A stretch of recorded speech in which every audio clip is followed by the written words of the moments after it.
Kasing init ng panahon ang kumakalat ngayong videos ng kapamilya aktres na si Catherine Bernardo at ng kapuso aktor na si Alden Richards. Kinakiligan ng maraming netizens ang sorpresang pagdating ni Alden sa post-birthday celebration ni Catherine nitong Martes, April 2, 2024. Sa mga video clip na ibinahagi sa social media, makikita ang pagdating ni Alden sa venue kung saan nagdaos ng sorpresang birthday party ang glam team ni Catherine para sa aktres. Dala-dala ni Alden ang isang malaking bucket ng Ecuadorian roses at regalong nakalagay sa paper bag.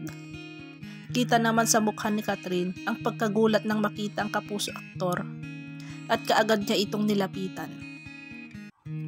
Sa isa pang kuhang video, makikita sina Alden at Catherine na nagse-selfie. Kapansin-pansin ang pagiging malapit nila at komportable sa isa't isa. Marami sa kanilang fans ang natuwa at kinilig sa anilay sweet gesture na Alden kay Catherine. Maiba pang siniship ang dalawa, lalo na't pareho silang single ngayon matapos mahiwalay ni Catherine sa long-time boyfriend nitong si Daniel Padilla. Hindi lingid sa kaalaman ng marami na malapit na magkaibigan sina Catherine at Alden kahit magkaiba sila ng TV network na pinagtatrabahuan. Nagsimula ang kanilang pagkakaibigan nang makatambal sila sa isa't isa sa highest grossing Filipino films ang Hello Love Goodbye noong 2019. Noong March 26 ang mismong ika-28 kaarawan ni Catherine. Present din si Alden sa birthday celebration ni Catherine na ginanap sa Palawan. Samantala kalat ngayon sa social media ang di umano'y pinagbawalan daw ni Daniel Padilla si Catherine Bernardo na gawin ang part 2 ng Hello Love Goodbye.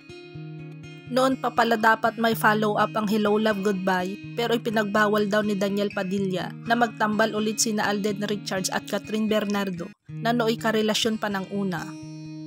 Nung kumita ang HLG 2019, may follow-up agad sana at nakaset na kaso nagkaroon ng pandemya kaya 2021 dapat sinimulan Umarya ang lolo Daniel mo at binawalan si Catherine na wag gawin kaya hindi natuloy, ayon sa isang source.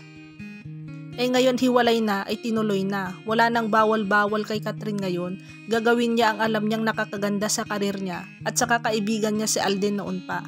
Paliwanag pa ng taong may alam sa kwento kung bakit hindi agad nagkaroon ng sequel ang HLG. Tanda rin kumalat ang balitang nagselos si Daniel kay Alden noong sinushoot ang Hello Love Goodbye sa Hong Kong. Kaya nagpunta doon si DJ para i-check ang kanyang girlfriend. Pero ang press release ay dumalaw siya sa whole team lalo na kay Direk Cathy Garcia Sampana na kaibigan naman talaga ng aktor. Tungkol naman sa follow-up ng Rewind ay pinaplano na hinahanapan na ng magandang material ang mag-asawang Dingdong Dantes at Marian Rivera kung ano ang nababagay sa kanila.